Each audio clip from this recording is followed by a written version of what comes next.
Hello everyone. Today we will talk about how to fix or how to solve the problem of DMSS weekly on settings.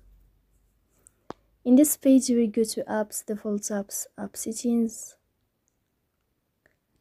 On above we will search about DMSS and you will click here.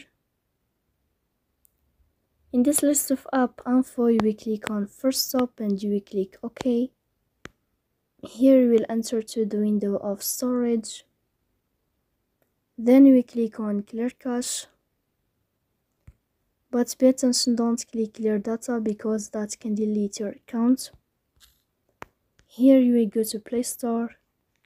You will search about the application of DMSS. Here you can uninstall your app and you can install it again. So please don't forget to support us by like and subscribe. See you next time in another video.